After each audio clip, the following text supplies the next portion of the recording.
মা, আমরা ফিরে আসবো না। চলো কবিতা, চলো নেহা, আর কিচ্ছু বলার দরকার নেই।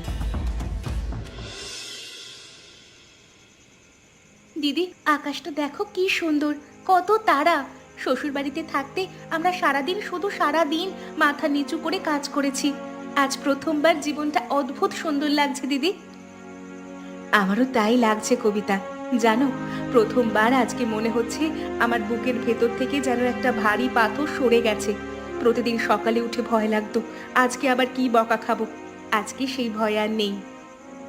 কিন্তু দিদি, কাল থেকে কি করব? খাবার তো লাগবে, টাকা তো নেই আমাদের কাছে।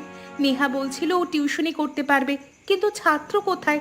তুমি রান্না পারো, কিন্তু খাবার বিক্রি করতে গেলে তো উনুন লাগবে, হাঁড়ি লাগবে, মশলা লাগবে। আমাদের তো কিছুই নেই দিদি।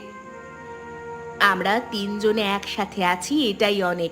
কাল সকালে আমরা গ্রামের হাটে যাব, সেখানে কাজ খুঁজবো। আমাদের ধীরে ধীরে নিজেদের স্বাধীন সংসার হবে।